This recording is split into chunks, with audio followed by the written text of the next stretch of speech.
గం గణపతయే నమః. గురు బ్రహ్మ గురు విష్ణు గురుదేవో మహేశ్వరః గురు సాక్షాత్ పరబ్రహ్మ తస్మై శ్రీ గురవే నమః. అఖండ మండలాకారం వ్యాప్తం యేన చరాచరం తత్పదం దర్శితం యేన తస్మై శ్రీ గురవే నమః. అధ్యయనతిమిరాంతస్య జ్ఞానాద్యక్షరాదయ చక్షురున్మీలితం యేన తస్మై శ్రీ గురవే నమః. ఓం శ్రీ గురవే నమః.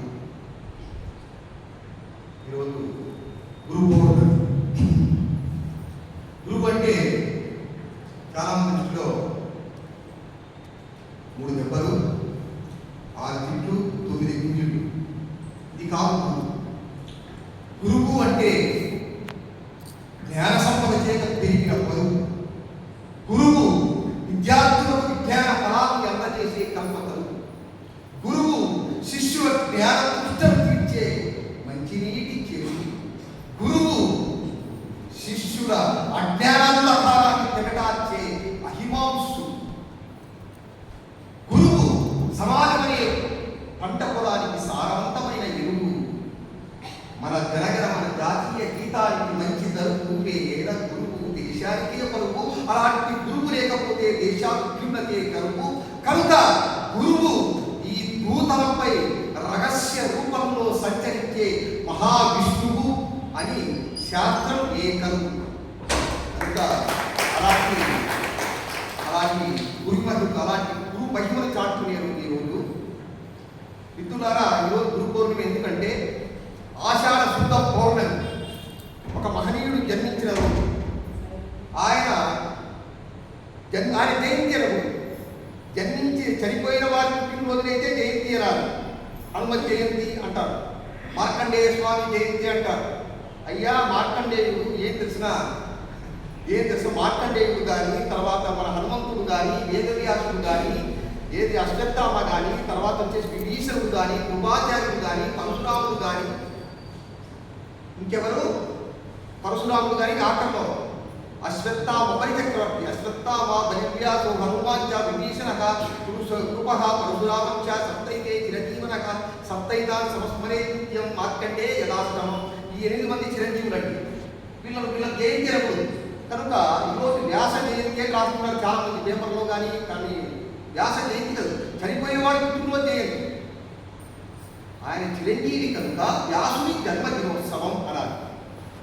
వేదవ్యాసుని జన్మించిన రోజు కనుక ఆ రోజును ఉద్దేశించి మనం ఏది గురు పూజోత్సవం నిర్వహిస్తున్నాం. గురు పౌర్ణమి అంటున్నాం, వ్యాస పౌర్ణమి. కారణం ఏంటంటే ముందుగా వేదరాశి ఉందండి. అది అనంతంగా ఉంది. ఎట్లా పడితే అట్లా ఉంది. ఒక పద్ధతిగా లేదు, క్రమబద్ధంగా లేదు.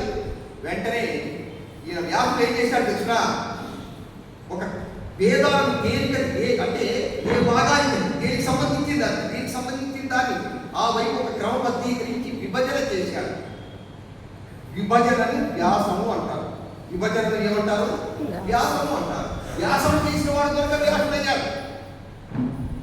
ఋగ్వేదము, యజుర్వేదము, సామవేదము, అధర్వణ వేదమని 4 వేదాలుగా విభజన చేసి ప్రపంచానికి కానుగా ఇచ్చాడు. అందువల్ల వేదవ్యాసుడయ్యాడు. తర్వాత మళ్ళీ ఏం చేశాడయ్యా? వెంటనే మన ఏం తెలిసిన భారతదేశాన్ని ఆధ్యాత్మిక విశ్వగురువు అని ప్రపంచమంతా నొక్కి వక్కారించారు. దానికి కారణం అనేకం ఉన్న ప్రధానంగా ప్రస్థానత్రయం. భారతదేశ ఆధ్యాత్మికతకు పట్టుకొమ్మలు ఈ 3. ప్రస్థానత్రయం అంటే 3. ఆ 3 ఏవయ్యా అంటే 1 ఉపనిషత్తులు, 2 భగవద్గీత, 3 బ్రహ్మసూత్రాలు. అందులో బ్రహ్మసూత్రాలు రాసింది కూడా ఎవరండి? ఈ మహనీయుడు వేదవ్యాసుడే. బాగుంది. అంతేనా? లేదు.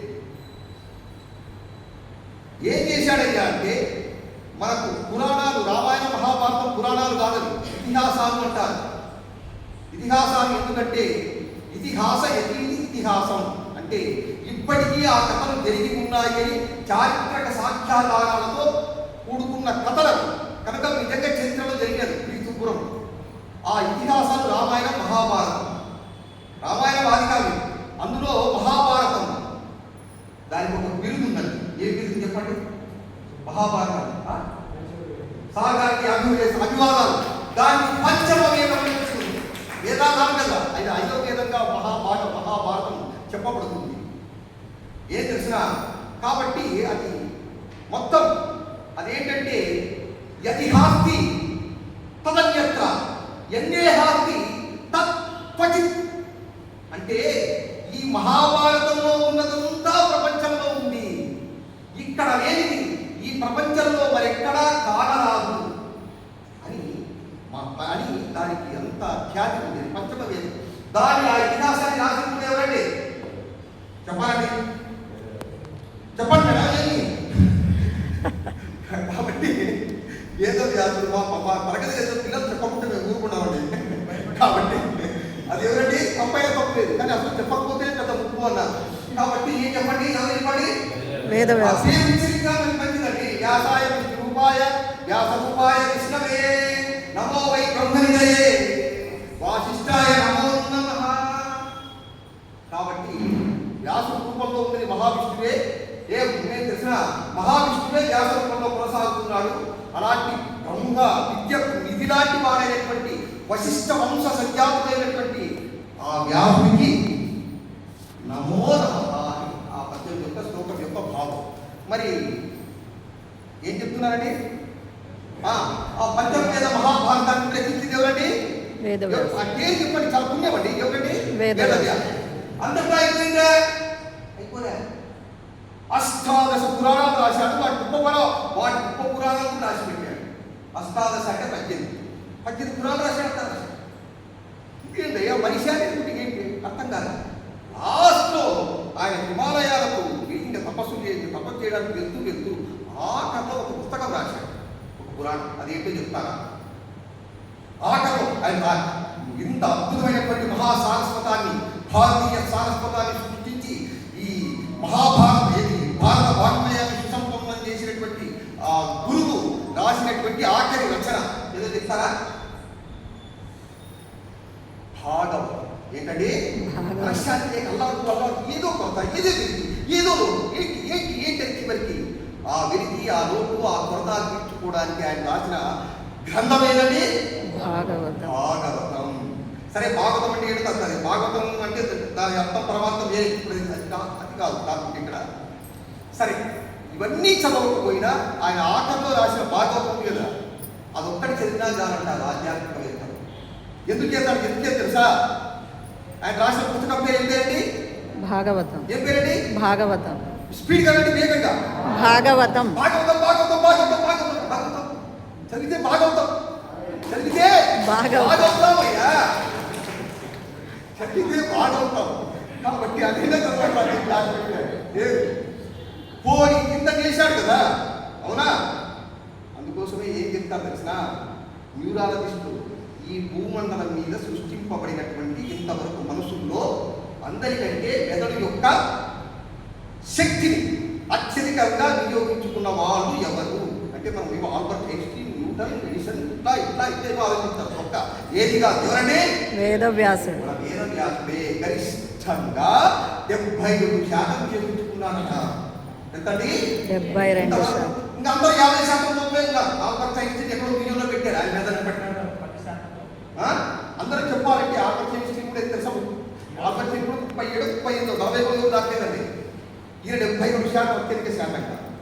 అదే న్యూరాలజిస్ట్ ఒక మాట చెప్పారండి, ఒక పాత్ర కవికల్పన కాకుంటే అది నిజంగా జీవించి అంటే ఒక కవిచేత్ర ఊహాజనిత పాత్ర కాకుంటే, ఆ పాత్రను కవి కల్పించకుంటే, అది నిజంగా జరిగిన పాత్రే అయి ఉంటే ఆ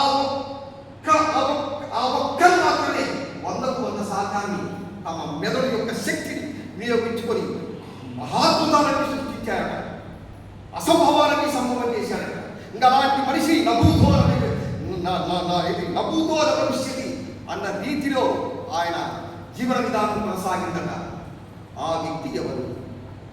తప్పలేదు. ఇప్పుడు గుండెకాయ వేసినట్టు రాయండి, కలిసి సంతోషం చప్పట్లు వస్తాయి. అది ఊహాజనిత పాత్ర కాకుంటే అది లేకుంటే ఖరీదు ఎవరైనా చెప్పగలరా? ప్రపంచం మొత్తం మీద ఎవరండి? మరోసారి చెప్పండి, శ్రీకృష్ణ పరమాత్మ. ఒక్కడే చెప్పండి, శ్రీకృష్ణ పరమాత్మ.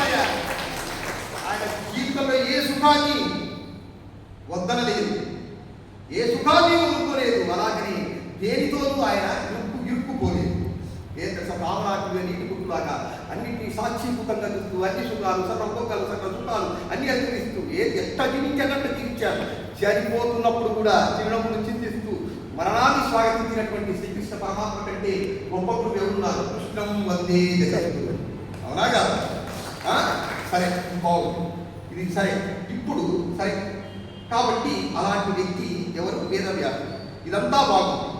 మరి ఇదంతా చేయడం ఒక ఎత్తు అయితే ఆయన కాశీ నగరంలో ఏం చేశాడు కృష్ణ?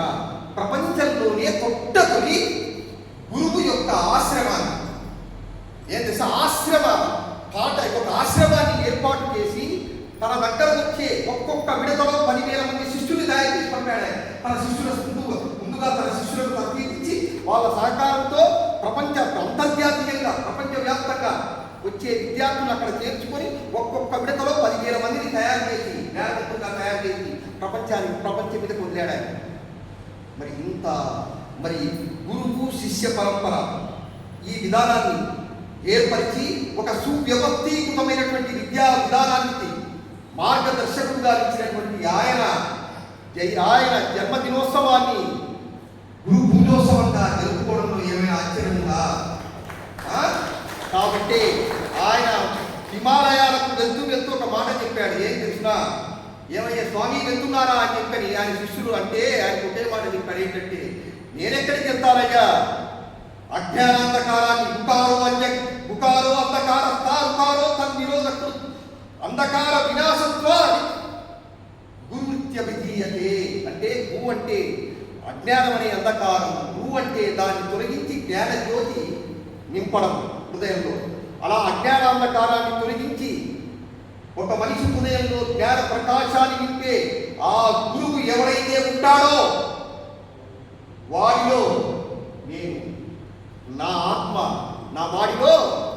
ఆత్మ ఎప్పటికీ నిండి ఉంటుందయ్యా అని చెప్పాడు. అర్థమైందా? అంటే ఎవరైతే గురువులై ఉంటారో వాళ్ళంతా వ్యాసుని యొక్క స్వరూపాలే. కాబట్టి ఈ రోజు టీచర్స్ డే అంటే ఉపాధ్యాయ దినోత్సవం సెప్టెంబర్ 5 సర్వేపల్లి రాధాకృష్ణ జయంతి మొన్న పుట్టింది.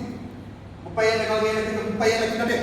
అంతకుముందు లేదు. అంతకుముందు ఏది అనుచారంగా యుగాలుగా తరతరాలుగా శిష్యులు గురువుల దగ్గరికి వెళ్ళి తమకు నేర్పిన విద్యకు కృతజ్ఞతాపూర్వకంగా వాళ్ళకి నమస్కరించి వాళ్ళ ఆశీర్వాదాలు తీసుకుని వాళ్ళకి శుభాకాంక్షలు చెప్పడం ఈ గురు పూజోత్సవంగా వస్తూ ఉంది. ఆ సత్సంప్రదాయాన్ని కొనసాగిస్తూ ఇక్కడ ఈ రోజు ఈ గురు పూజోత్సవాన్ని నిర్వహించడం చాలా చాలా ఆనందదాయకం. నిజమే కదా? అసలు ఆ మాటకు వస్తే గురువు అంటే ఎంత గొప్పదో చెప్పాం కదా. గురువు అంటే ఎంత గొప్పదో, ఆ గురుస్థానం ఎంత గొప్పదంటే సరే ఇందాకే చెప్పాం. గురువు అంటే చాలా చాలా అర్థాలు ఉన్నాయి. వాటిలో ఒక అర్థం ఏంటంటే గురువు అంటే లాస్ట్ ఇప్పుడు చెప్తే బాగుంటుంది, తర్వాత చెప్తాను. సరే, ఏంటంటే గురువు అనిపించుకోవాలని చాలా మంది కోరిక ఉంటుంది కదా. ఎవరి కోరిక ఉంటుంది చెప్పండి? అందరికంటే ఆది గురువు ఎవరు చెప్పండి? ఆది గురువు శంకరాచార్యుడు. ఇంకా ఎవరండి? ఆ మేడం గారికి చెప్పండి. శివుడండి. మేధా దక్షిణామూర్తి. ఎవరండి? మేధా దక్షిణామూర్తి తొలి గురువు ఆయనే. మొత్తం సరస్వతి మొత్తం అందరికీ ఆది గురువు ఆయన. సరే, ఆయన గురువు అనిపించుకున్నాడు. బాగుంది. వెంటనే విష్ణుదేవుడు తయారయ్యాడు. ఆయనే గురువు అనిపించుకుంటే ఏ తక్కువ అంటూ గురువు విష్ణుదేవుడు ఒక గురువు అవతారం ఎత్తాడు. అదేం చెప్పండి? పరశురాముడు కాదు, హయగ్రీవాచార్యుడు. ఎవరండి? గుర్రం ముఖం ఉంటుంది. ఇదంతా మానవదేహం ఉంటుంది. హయగ్రీవాచార్యుడు ఆయన నేను గురువు అనిపించుకున్నాడు. బాగా వెంటనే బ్రహ్మదేవుడు గురు బ్రహ్మనే ఎట్లా గురు బ్రహ్మనే ఏది ఆ శ్లోగనే ప్రఖ్యాతం. గురు బ్రహ్మ, ఆయన బ్రహ్మానికి ఆయన బ్రహ్మదేవుడు కూడా గురువు అనిపించుకున్నాడు. వెంటనే అమ్మవారు బయలుదేరారు. లలితా సహస్రనామాలు తెలుసు కదండి. అందులో గురుమండల రూపిణి అనే వాక్యం ఉందా లేదా? అని ఆమె కూడా గురువు అనిపించుకుందా లేదా? సాక్షాత్ సమూల తల్లి గురువు ఎవరు? సరస్వతి మాదేవుడు. వీళ్ళందరూ అనిపించుకుంటారు. దత్తాత్రేయ స్వామి ఉన్నాడు. ఏం చేశాడు? ఏం తెలుసా శ్రీ విద్యకు, తర్వాత వచ్చేసి అద్వైతానికి, యోగ విద్యకు, వీటన్నిటికీ ఈ 3 విద్యలకు ఇంకా తిరుగులేని గురువు ఆయన గురు దత్తాత్రేయ, జై గురు దత్త అంటారు. ఆయన బయలుదేరాడు. వెంటనే ఏం చేశారు, మన శ్రీకృష్ణ పరమాత్మ కూడా పుట్టింది కదా, కృష్ణ వందే జగద్గురు మరి భగవద్గీతకు అర్జుని యుద్ధం జరిగేటప్పుడు ఆయనకి ఎక్కడ ప్లేస్ దొరకలే. మిగతా సమయాల్లో అంత ఖాళీ స్థలం ఉంటుంది. ఆయన అప్పుడు తీరిక సమయం, ఖాళీ సమయాన్ని పక్కన పెట్టి అప్పటికప్పుడు బుద్ధి పుట్టింది. ఓని అద్భుతమైన యుద్ధం జరిగే సమయంలో కాలచక్రాన్ని స్తంభింపజేసి అర్జున్ని అట్లా మిషగా పెట్టుకొని, అర్జున్ని వంకగా పెట్టుకొని సమస్త ప్రపంచాన్ని ఉద్దేశించి భగవద్గీత చెప్పేసి అమ్మయ్య నేను గురువు అయిపోయినా అంటూ కృష్ణం వందే జగద్గురు అంటూ ఆయన గురువు అనిపించుకున్నాడు. బాగా మరి అయినా ఇంతమంది దేవుళ్ళు వచ్చినా, ఇంతమంది గురువులు ఉద్భవించినా మనుషుల యొక్క అజ్ఞానం పోయిందా? పోరా. వెంటనే ఆయన శంకరాచార్య దిగబడ్డాడు. ఆయన చాలా వరకు పోగొట్టాడు. సరిగ్గా జనాలకు అర్థం కాదు అద్వైతం. వెంటనే ఏం తెలిసిన రామానుజాచార్యులు వచ్చాడు. ఏం తెలిసిన విశిష్టాద్వైతం చెప్పాడు. పోరా జనం. వెంటనే తర్వాత మధ్వాచార్యులు వచ్చాడు, ద్వైత మతం చెప్పాడు. అంటే ద్వైత సిద్ధాంతాలు చాలా వరకు పోయింది. చీకటి అజ్ఞానం చీకటి పోయింది. ఇంకా పోయింది. ఏం చేయాలి అప్పుడు? మధ్వాచార్యులు వచ్చాడు. పోయిందా? ఇంకా పోలే. చాలా వరకు పోగొట్టాడే శాంతివ్రత వరకు. ఇంకా మిగిలింది. వెంటనే ఆచార్య రమేష్ గారు వచ్చారు. చాలా వరకు పోగొట్టాడు. ఇంకా పోలే. వెంటనే రామకృష్ణ పరమహంస బయలుదేరాడు. చాలా వరకు పోగొట్టాడు. రమణ మహర్షి వచ్చాడు. ఇంకా మిగిలిన దాన్ని పోగొడతామని చాలా వరకు పోగొట్టాడు. ఇంకా మిగిలింది. స్వామి వివేకానంద వచ్చాడు. అరే చాలా వరకు పోగొట్టాడు. ఆయన చెప్పింది అయితే నేను చెప్పినటువంటి బోధనలు మరో 1000 ఏళ్ళు ఈ ప్రపంచాన్ని నడిపిస్తాయన్నాడు స్వామి వివేకానంద. అంత అద్భుతమైనటువంటి వాగ్దాటి, అంత అద్భుతమైన బోధన ఇచ్చాడు. అయినా ఇంకా మిగిలింది. ఏం చేయాలి? ఇంకా సరళీకరించాలి, ఇంకా సూక్ష్మీకరించాలి. సూక్ష్మలోపంలాగా ఈ జనాలను ఉద్దేశించి చెప్పాలి. లాస్ట్కి ఈశ్వరో గురురూపేణ గూఢచరతి భూతలే. అంటే ఈ భూతలం మీద, ఈ భూమండలం మీద పరమేశ్వరుడు ఏ రూపంలో రహస్యంగా సంచరిస్తూ ఉంటాడు? గురువు రూపంలో. కనుక పరమేశ్వరుడు మరో అవతారం దాల్చక తప్పని పరిస్థితి ఎత్తింది. ఆ పరిస్థితులు అలా ఉత్పన్నమైనవి. ఎక్కడ పుట్టాలా? తప్పదు. ఎక్కడ పుట్టాలా? ఆంధ్రదేశమా ఆంధ్రదేశమో. ఆంధ్ర పేరు చూస్తే ఆంధ్ర, కానీ ఆధ్యాత్మికంగా ఆంధ్రదేశంగా ఉండేది చెప్పని అక్కడ మరో గురువు అవసరమై ఇదిగో ఈ రూపంలో ఇలా కనుక ఈ రూపంలో జగమెరిగిన బ్రాహ్మణుడికి జన్యం అవసరమా? కాబట్టి పేరు చెప్పన్నారు సార్. సరే అజ్ఞానికి కాదయ్యా. ఏం తెలిసిన మనకు ఆహ్లాదం కలిగించే వెన్నెల రాత్రి. అవునా?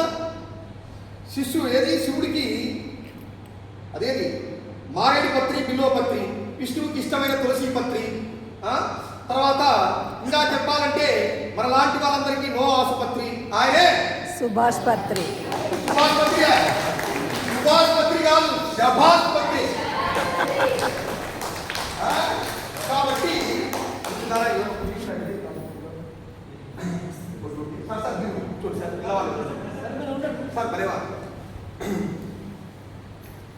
సర్వసామాన్యంగా మీ చేత నీళ్ళు తాగించాలనుకున్నా, రివర్స్లో నీళ్ళు తాగుతున్నా. సరే బాగుంది కదా. తర్వాత ఏంటి? ఆ సుభాష్ పత్రి గారు వచ్చారు. ఇప్పుడు చెప్తా. గురువు అనే పదానికి చాలా నిర్వచనాలు ఉన్నాయి కదా. అందులో ఇంతకుముందు చెప్పిన గురువు అంటే అజ్ఞానం వల్ల చీకటి, రూపు అంటే దాన్ని పోగొట్టే మనం చెప్పిన ఆయన. ఇప్పుడు చెప్పే నిర్వచనం ఏంటంటే గు అంటే గుహ్యం, రు అంటే రుచ్యం. గుహ్యం అంటే రహస్యంగా ఉన్నదాన్ని, రుచ్యం తెలియపరిచేవాడే గురువు. ఎప్పుడో అంటే క్రీస్తుకు పూర్వం 400 శతాబ్దం, క్రీస్తుకు పూర్వం 400 సంవత్సరంలో ఏం తెలిసిన బుద్ధ భగవానుడు పుట్టాడు. ఆనాపానాసతిని ఏం తెలిసిన విపස්සన అనే ధ్యాన విధానాన్ని ప్రపంచానికి పరిచయం చేసి వెళ్ళాడు. క్రీస్తుకు పూర్వం 400 సంవత్సరంలో, క్రీస్తుకు పూర్వం అయిపోయి క్రీస్తు శకమైపోయి ఇన్ని సంవత్సరాల కాలచక్రం గిర్రుడు తిరిగేసాయి. పాత మూలన పడిపోయింది, కొత్త వేవేవో వచ్చాయి. కానీ ఆ మరుగున పడిన ఒక అత్యద్భుతమైనటువంటి ధ్యాన విధానం మరోసారి ప్రపంచానికి అవసరమై ఉన్నది. కాబట్టి రహస్యంగా గుప్తంగా ముఖ్యంగా ఉన్నటువంటి ఆ ధ్యాన విధానాన్ని రుచ్యం మళ్ళా ప్రపంచానికి తెలియపరిచాడు. గురువు అన్న పదానికి ప్రత్యక్ష ప్రమాణమై నిలిచాడు. అవునా కాదు? సుభాష్ పత్రి గారు. సరే, బాగుంది. ఇంతకీ గురువు అంటారు. నిజంగా గురువు అంత గొప్పవాడా అంటే మీకు ఎన్నోసార్లు చెప్పారు మానవుడు అని. అవునా? మానవుడు అంటే మొదటి అక్షరం మా కదా, అమ్మలో మొదటి అక్షరం మా, తర్వాత నాన్నలో నుంచి రెండో అక్షరం నా, గురువులోని మూడవ అక్షరం, మానవులో మూడవ అక్షరం, గురువులోని చివరి అక్షరం. అర్థమవుతుందా? స్పీడ్గా చెప్తున్నాను. ఏమిటంటే మానవుడు కదండి మొదటి అక్షరం ఏది అంటే అమ్మలో చివరి అక్షరం మా, మానవుల్లో రెండో అక్షరం ఏది నా, నాన్నలోని చివరి అక్షరం నా, తర్వాత మానవులో మూడవ అక్షరం గురువు కదా, మానవులో మూడవ అక్షరం ఊ కదా, గురువులోని చివరి అక్షరం ఊ, మానవుల్లో చివరి అక్షరం ఊ, అంటే దేవుడిలోని చివరి అక్షరం ఊ. అంటే అమ్మ, నాన్న, గురువు, దేవుడు, ఇది వరుస క్రమం. ఆచార్య దేవోభవ, పితృదేవోభవ, మాతృదేవోభవ, పితృదేవోభవ, ఆచార్య దేవోభవ, ఈ ముగ్గురు తర్వాతనే దేవుడు అండి. కాబట్టి ఈ విధంగా ఏమంటారంటే ఇక్కడ దేవుడి కంటే గొప్ప స్థానం అమ్మా నాన్నల తర్వాత అమ్మా నాన్నల తర్వాతి స్థానం గురువు అని చెప్పి శాస్త్రం చెప్పింది. ఏ విషయాన్ని కబీర్ ఏం చెప్తాడంటే, గురుడు దేవుడు కలిసి వస్తే నా ఎదురుగా నిలిస్తే నేను ఎవరికి తొలి నమస్కారం చేస్తానో తెలుసా? గురువు దేవుడు కలిసి వస్తే నా ఎదురుగా నిలిస్తే ఇతడు గురుడు అని తెలుసుకోగలిగిన జ్ఞానం ప్రసాదించిన ఇతడు దేవుడు అంటే క్షమించాలి, గురుడు గోవిందుడు కలిసి వస్తే నా ఎదురుగా నిలిస్తే ఇతడు గోవిందుడు అని గుర్తించగలిగిన జ్ఞానం ప్రసాదించిన ఆ గురుడికే నా తొలివందనం అభివందనం అంటాడు. ఎవరు? కబీర్. అంటే దేవుడి కంటే ఎక్కువ. సోక్రటీస్ మరో అడుగు ముందుకేసి, సోక్రటీస్ కాదు అరిస్టాటిల్ మరో అడుగు ముందుకేసి, చాలా మంది తల్లిదండ్రుల తర్వాత గురువు అంటారు. కానీ వాస్తవానికి చెప్పరా, కేవలం జన్మనిచ్చేవారు తల్లిదండ్రులు. కానీ మన అజ్ఞానాంధకారాన్ని పోగొట్టి మనలో జ్ఞాన చైతన్యాన్ని నింపి ఒక నవజీవనాన్ని మనకు ప్రసాదించే వాళ్ళే కదా గురువులు. కనుక తల్లిదండ్రుల కన్నా గురువులే నా దృష్టిలో అది గురువు అంటాడు ఆయన.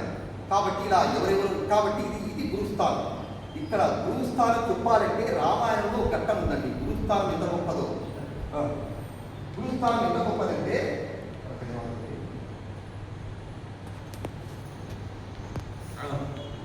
గురుస్థానం ఎంత గొప్పదంటే విశ్వామిత్రుడు వెంట రావణుడు వెళ్తూ ఉంటారు. యాగ పరిరక్షణార్థం వెళ్తున్న తర్వాత నడిచి కనుకొస్తారు. రాత్రి ఉంటుంది, పడుకుంటారు ఒక చెట్టు నీడ. వెంటనే రాముడు చెప్తారు, లక్ష్మణుడు పడుకోవద్దు, లక్ష్మణుడు పడుకోవద్దు, గురువు గారు కాలు నొక్కాలి, మనం పాపం మనమే అలసిపోయినామంటే వెంటనే చెరవ కాలు వచ్చుకొని ఇద్దరు ఆయన గురువుకి నమ్మకేది కాలు నొక్కుతూ ఉంటారు. గురువు చాలాసేపు అట్లా నొక్కిన తర్వాత గురువుకి చాలా పడుకోండి అని చెప్పారు. తాను అట్లా నిద్రపోతారు. అప్పుడు వాళ్ళు కూడా నిద్రపోతారు. చాలా అలసిపోయింటారు, అట్లా పడుకున్నట్లే నిద్ర పట్టేది. వాళ్ళు ఇట్లా పడుకోగానే విశ్వామిత్రుడు లేచి రాము వైపు చూసి ఇలా వెంటలు నిగురుతూ ఉగ్గ మీద ముద్దు పెట్టుకొని, నీవు ఎవరివో తెలుసు, ఏ కారణ నిమిత్తమై వచ్చావో తెలుసు, ఆ దేవదేవుడు అన్ని తెలుసు, ఎవరి సృష్టి మొత్తం వెళ్ళి ఎవరి కాళ్ళకు నమస్కరిస్తుందో, ఎవరి కాళ్ళనైతే పడుతుందో ఆ దేవదేవుడికే గురువైన పుణ్యానికి వాడే వచ్చి ఈరోజు నా కాళ్ళు పెట్టాడే. అబ్బా, ఏది గురుస్థానం రా, గురువుగా నా జన్మ ధన్యం, స్వర్గాధిపత్యమైన ఈ గురుస్థానానికి సమానంగా ఉంటుందా అంటాడు. అది గురువు అంటే అర్థమైందా? ఎవడికి సృష్టి మొత్తం ఎవడి కాలు పడుతుందో ఆ దేవదేవుడి కాలు పడుతుంది కదా, ఆ దేవదేవుడే వచ్చి వాడికి గురువైన పుణ్యానికి నా కాలు పట్టాడు. ఎవరా ఏమిరా ఈ గురుస్థానం, ఆ ఇంద్రస్థానం కూడా ఈ గురుస్థానంకు సమానం కాదని ఆయన అప్పుడు చెప్తాడు. నిజంగానే నిజం. కనుక గురుడు గురించి ఎంత గొప్ప స్థానం. సరే, మీకు ఇంకా అర్థమయ్యే విధంగా చెప్తాను. గురుడు అంటే ఏం తెలుసా? ఒకటి అనే అంకెరాంటి వాడు. ఈరోజు సుభాష్ పత్రి అనే ఆయన లేకుంటే ఈ పిరమిడ్ ధ్యాన కేంద్రం ఇంతమంది ఇక్కడ మనకు సత్య సాంగత్యము, ఈ అద్భుతమైన భవనము, ఇంతమంది ఒక ఆధ్యాత్మిక సంస్థ, ఇవన్నీ సాకారమై ఉండేవా? ఆయన ఒక్కరు లేకుంటే. గురువు అనేవాడు ఎప్పుడు గుర్తు పెట్టుకోండి, ఒకటి అనే అంకె లాంటి వాడు. ఆయన పక్కన చేరే శిష్యులందరూ సున్నాలు లాంటి వాడు. ఎన్ని సున్నాలు చేరితే దాని విలువ మొత్తంగా, ఆ సంఖ్య విలువ మొత్తంగా పెరుగుతుంది. మరి ఆ ఒకటి ఉంది కదా, ఆ ఆ ఒకటి అనే ఆ గురువు ఒకటి లాంటి వాడు కదా, అది కూడా సున్నా అయితే గురువు లేకపోతే సున్నా ఉన్నట్టే. అప్పుడు ఎన్ని సున్నాలు చేరినా దాని మొత్తం విలువ సున్ననే. కాబట్టి గురువు అనేవాడు ఒక్కటి లాంటి వాడు చేరితేనే దాని కథే వేరే. ఇంకొక విషయం, గురువు అనేవాడు ఏరు లాంటి ఎట్లా చెప్పండి, ఏరు లాంటి. మనం ఎక్కడ వేరే ప్రాంతంలో 100,000 అడుగులు తీసినా బోర్ వేసినా నీళ్లు పడదు. కానీ ఒక ఏరు పక్కన బోర్ వేస్తే కొన్ని అడుగులు బోర్ వేయగానే నీళ్లు పెరుగుకొని వస్తుందా? అట్లాగే గురువు సమక్షంలోనే మన సాధనంతా సఫలీకృతం అవుతుంది. అలాగే గురువు పెరుగులాంటో. గురువు ఏం లాంటోడండి? పెరుగులాంటో. పాలలోకి ఎన్ని పాలు వేసినా తోడుకుంటాయా? రవ్వంత పెరిగే తోడుకుంటుందని. మన జీవితం ఉద్ధరింపబడ్డానికి గురువు అనేవాడు ఒక్కడు కాదండి. ఎంతమంది వచ్చినా ఎంతమంది కలిసినా అది ఏం కాదండి. గురువు అనేవాడు ఒక్కడు కాదు. సరే, గురువు అనేవాడు ఏం తెలిసినా ఇంకొకటి చూడండి. గురువు అనేవాడిని ముందు ఏం చేయాలి, ఎలా పట్టుకోవాలంటే, గురువు అనేవాడి పట్ల పరిపూర్ణ విశ్వాసం ఉంచితే వాడు ఏం చేస్తాడంటే పరమేశ్వరుని తీసుకొచ్చి తను నమ్ముకున్న శిశువుని చేతిలో పెట్టేస్తాడు. కాబట్టి గురువు ముందు ప్రగాఢంగా విశ్వసించాలి. మీకు మర్కట కిశోర న్యాయము, మాధ్యాల కిశోర న్యాయం అని తెలుసా? మర్కట కిశోర న్యాయము అంటే కోతి పిల్ల. కోతిని ఎలా పట్టుకుంటుంది చెప్పండి? కోతి పిల్లే పట్టుకుంటుంది. తల్లి పట్టుకోదు, పిల్లే పట్టుకుంటుంది. అది ఎక్కడ దూకుతుంటుంది, ఒక ఇంటి నుంచి మరో ఇంటికి, ఒక చోటు నుంచి మరో చోటు దూకుతూ ఉంటుంది. కానీ పిల్ల ఏం చేస్తుంది? దానికి సంబంధం లేదు తల్లిది. ఇది ఇదే గట్టి పట్టుకోవాలి, పట్టుకోకుంటే ఇదే పడిపోతుంది. కాబట్టి మర్కట కిశోర న్యాయం ముందు గురువుని అట్లా గట్టిగా పట్టుకోవాలి. మనం అట్లా పట్టుకుంటే తర్వాత ఏమైంది తెలిసిన మార్జాల కిశోర న్యాయంగా మారుతుంది. అంటే పిల్లి దాని పిల్ల. ఇక్కడ పిల్లి ఏం చేస్తున్నాడు? దాని పిల్ల అదే పట్టుకోబోదు. పిల్ల పట్టుకోదు, మళ్ళీ పిల్లే పట్టుకుంటుంది. దాన్ని ఇట్లా పట్టుకొని తీసుకెళ్తాడు. అట్లా ముందు మనం గురువుని గట్టిగా పట్టుకుంటే ఏమవుతుందండి? తర్వాత గురువే వాళ్ళని పట్టుకొని ఏం తెలిసినా ఒడ్డుకు చేరుస్తాడు. అర్థమవుతుందా? ఈ విధంగా ఏంటంటే ఆ తర్వాత ఇంకొక విషయం అండి, మొన్న డాక్యుమెంటరీలు కూడా చూపించారు.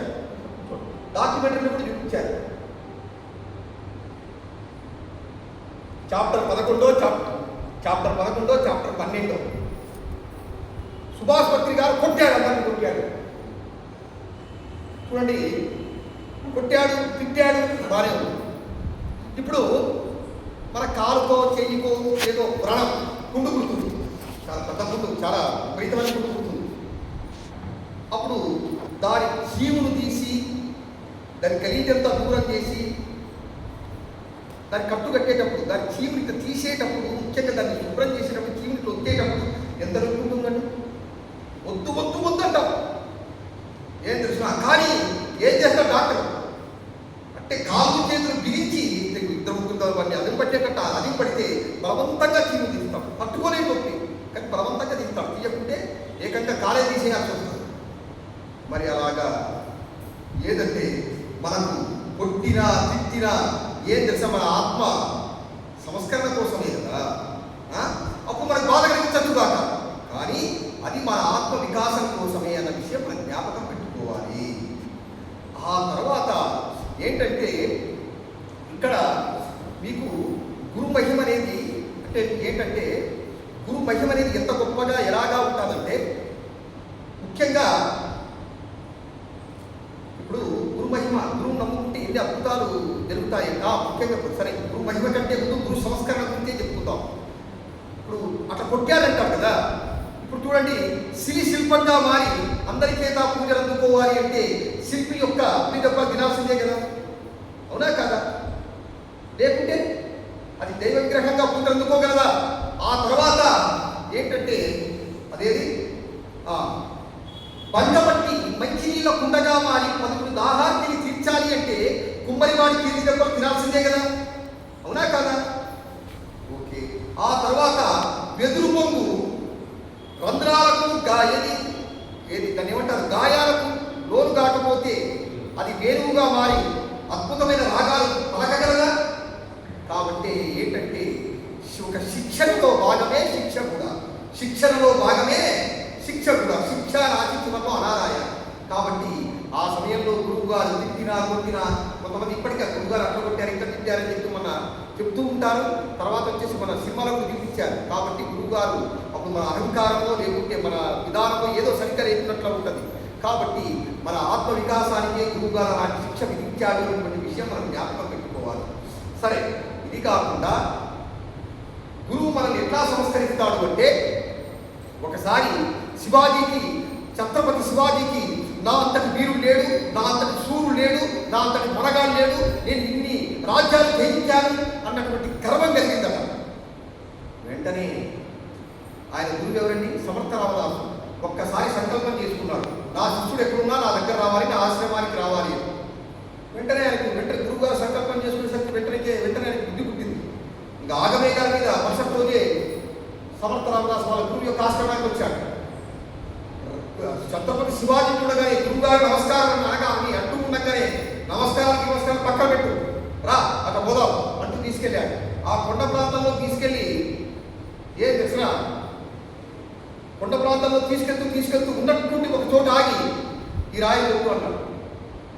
ఎందుకు గురువు అని అంటే పగల కొట్టు అన్నాడు. అప్పుడు వేరే రాయి తీసుకొచ్చి ఛత్రపతి శివాజీ ఆ రాయిని పగలగొట్టాడు.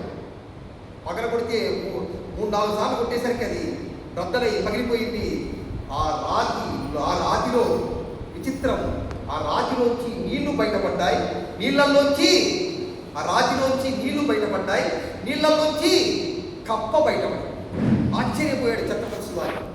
ఏంటి ఇంత రాయి, ఇంత గట్టినైన రాయి, దీంట్లో నీళ్ళేంటి, దీంట్లో కప్పేంటి అంటే వెంటనే చెప్పాడు, ఆ రాళ్ళలో నీళ్ళు ఎవడు పెట్టాడో, ఆ నీళ్ళలో ఎవడైతే కప్పను పెట్టి ఎవడైతే బతికిస్తున్నాడో వాడే నీలో బలాన్ని, శౌర్యాన్ని, పరాక్రమాన్ని నింపాడు. అది నీవు అనుకుంటున్నావా అన్నాడు. వెంటనే ఆయన గర్వం సర్వం కర్మమైంది. ఎప్పుడు ఇంకా, ఎందుకంటే అహంకారం పతనహేతు అవుతుంది. అహంకారం ఒక్కసారి మొదలైతే ఏమవుతుంది? పతనాన్ని దారి తీస్తుంది. వెంటనే ఛత్రపతి శివాజీ గర్వం మొత్తం పోయింది. ఆ విధంగా సంస్కరించాడు. ఇప్పుడు రమణ మహర్షి ఆశ్రమంలో గోవిందని ఒక శిష్యుడు ఉండేవాడు. ఎప్పుడు ఆడేవాడు. అక్కడ ఉండేవాడు సాధన చేస్తున్నాడా, చేయట్లేదు. మరి ఏం చేస్తున్నాడు, ఏం చేయట్లేదు. ఆ అరుణాచలేశ్వర స్వామి ప్రసాదాలు తినుకుంటా, అక్కడ ఆశ్రమంలో పెట్టి అన్న ప్రసాదాలు తినుకుంటా ఉంటాడు. ఏం పని చేయకు, ఇదే బాగుంటుంది. వాళ్ళ పల్లెటూరు చూపించు. రమణ మహర్షి చూశాడు. ఒకసారి నువ్వు సాధన చేయాలంటే చేయగలదు. కొన్ని ఇంటి దగ్గర పెళ్లి పని చూసుకోరు కదా, అది చేయట్లేదు. ఊపిరే ఉన్నాడు. వెంటనే అప్పుడు ఏం చేశాడు రమణ మహర్షి, ఏవయ్యా నీకు ఒక పొలం ఉండాలి కదా అన్నాడు. అవును గురువయ్యా, నాకు 4 ఎకరాల పొలం ఉంటుంది. దాంట్లో అదేంటి లంకె బిందెలు ఉండారే, నువ్వెందుకు ఇంతకాలం దూరమయ్యావు, ప్రయత్నించు అంటాడు. అక్కడ గురువయ్యా నాకు చెప్పలేదని చెప్పి వెంటనే వాళ్ళు ఊరికి పరిగెత్తి ఏం చేసినా ఇట్లతో మొత్తం వీడు పడిపోయిన పొలం. వ్యవసాయం అంటే చాలా ఉంది కదా, దాన్ని అట్లతో ఇట్లా రకరకాల ఉంటుంది. మొత్తం ఎంత అంటే అది తిరుగుతాడు. లంక బిందెలు బయటపడలే. మళ్ళా ఏం చేస్తాం, బ్యాక్ టు పెవిలియన్. మళ్ళీ కోడ కొట్టిన పందిరా వచ్చి, గురువర్యా ఏది లంక బిందెలు దొరకలేదు, నువ్వు ఎట్లా దున్నావు, నేను ఇట్లా దున్నాను. అదే తప్పు, నువ్వు రివర్స్లో దున్నట్టు మళ్ళీ వస్తాడు. దొరకలేదా? సరే, నీకు ఇంకా పూర్వజన్మ కర్మఫలం కొద్దిగా వెంటాడుతుంది.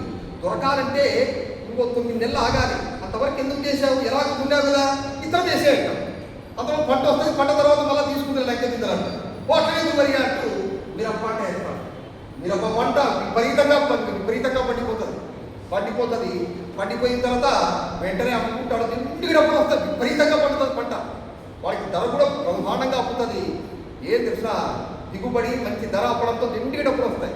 డబ్బులు ఇచ్చిన తర్వాత అన్ని ఇంట్లో పెట్టి ఇంకా గురువర్య 9 నెలల కాలమైంది వెళ్ళి మరి ఇంకా ఏం తెలిసినా మొదలెట్టరా లంక బిందెలు దొరికే అవకాశం ఉంది కదా, ఇప్పుడు నాకు మంచి కాలం మొదలైంది కదా అంటే, లంక బిందెలు ఎందుకు రాని ఇంపార్టెంట్ మీరేం చెప్తారు కదా గురువర్య, లంక బిందెలు ఏముంటాయరా, డబ్బులు గురువర్య మరి వచ్చాయి కదా డబ్బులు, నేను ఇంట్లో బివాలు దాచి వచ్చాడు కదా, ఆ లంక బిందెలు ఎందుకురా, ఇవి లంక బిందెలు. ఒరే సోమరితనం మనిషికి పరమశత్రువు, నా పెద్ద శత్రువు. కాబట్టి ఇది కూడదు. ఏదో కాలరాని అదృష్టం కలిసి వస్తుంది, ఎత్తిపోతామన్నటువంటి ఏ తెలిసిన అవలీలగా ధనార్జన చేసి అట్లా ప్రయత్నాలు తప్పుతున్నా మనిషి ఏం చేయాలి, కర్మజీవి. దీన్ని కర్మభూమి అంటారు. ఇంట్లో పుట్టింది ఈ భూమి మీద పుట్టిన ప్రతి ఒక్కరు ఏం చేయాలి, కష్టపడే పని చేయాలి. కష్టపడేవాడిని దేవుడు ఇష్టపడతాడు, ఇలా బద్ధకాన్ని వదిలించుకో అంటూ తను నమ్ముకున్నటువంటి ఒక గోవిందుడు అనే శిష్యుని సమస్యగలిగాడా లేదా రమణ మహర్షి? ఇలాగే గురువు అంటే ఇలాగే. మన సుభాష్ గారు వారి జీవితంలో కూడా మనలాంటి శిష్యుల్ని ఎంతమందిలో సంస్కరించుకుంటారు. వాళ్ళ వేసి వాళ్ళ అనుభవాలు చెప్పుకుంటే అవన్నీ అర్థమవుతూ ఉంటాయి. అంతేకాకుండా మిత్రులారా, ఏంటంటే మీకు ఒక విషయం చెప్పాలి.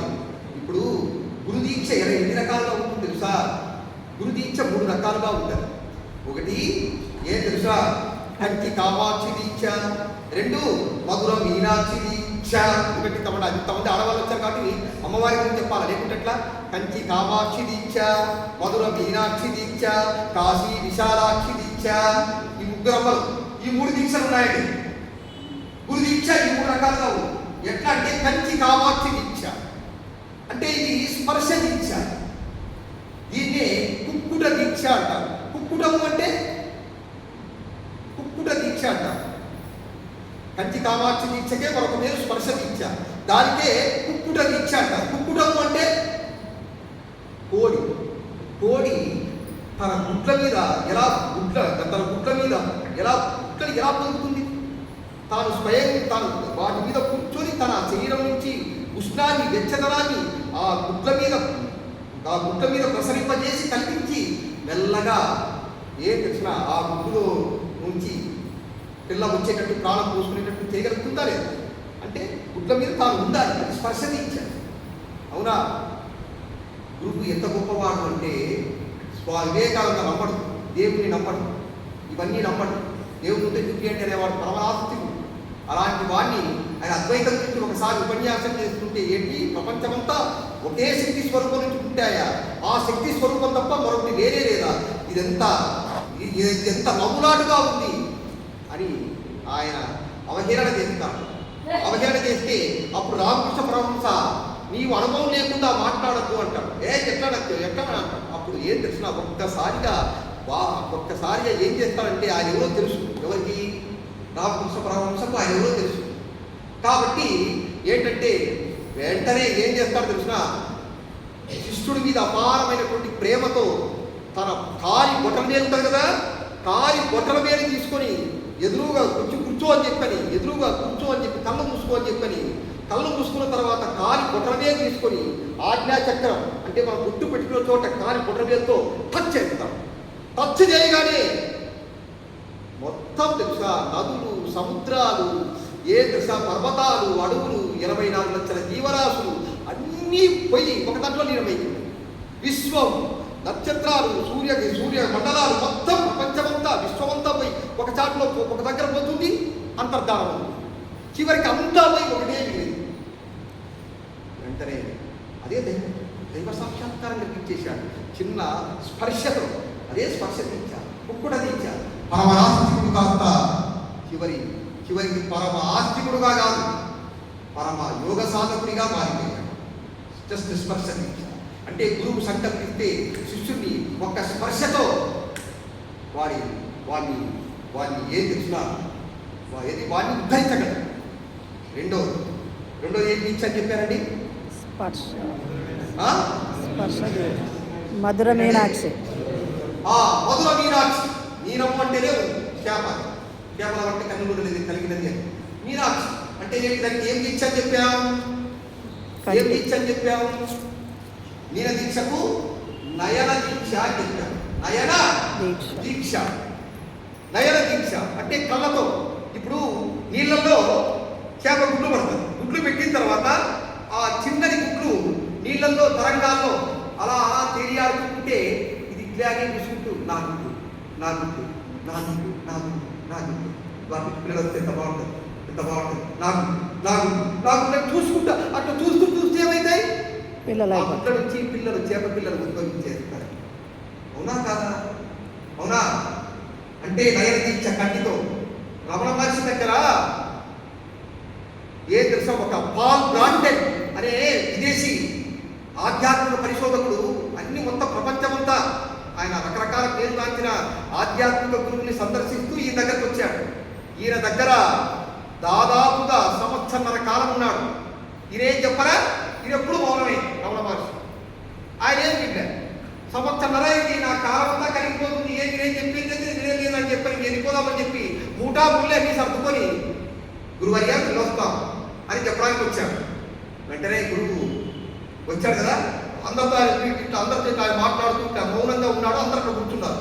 నేను కూడా వెళ్తామని చెప్పని అన్ని మూటా ముళ్ళాడు బయట పెట్టి వాకి బయట పెట్టి వెళ్ళొస్తామని చెప్పని కడసారి నమస్కారం చేసుకొని పోదామని చెప్పి వచ్చాడు, కూర్చున్నాడు. గురువు దగ్గర గురువు తెలియని విషయం ఉంటుందా? వెంటనే పాల్ బ్రాంటన్ అలా కూర్చోగానే వెంటనే అందరి వైపు ఇట్లా చూస్తూ పాల్ బ్రాంటన్ వైపు ఇలా చూస్తాడు. పాల్ బ్రాంటన్ వైపు ఇలా చూస్తున్నాడు. అలా అలా అలా చూసేశాడు. అయిపోయింది. వాటి ఏకమ జ్ఞానం కలిగింది, ఏకమ జ్ఞానశక్తి కలిగింది. కంటి ఐ కాంట్రాక్ట్ కంటితో మొత్తం వాడికి వాడికి జ్ఞాన ప్రసాదం ఇచ్చేసాడు. వాడికి అంతవరకు ఉన్నటువంటి అవిద్యంత నాశనం అయిపోయింది. పాల్ బ్రాంటనే ఏ సెర్చ్ ఇన్ రాసిన పుస్తకం సర్చ్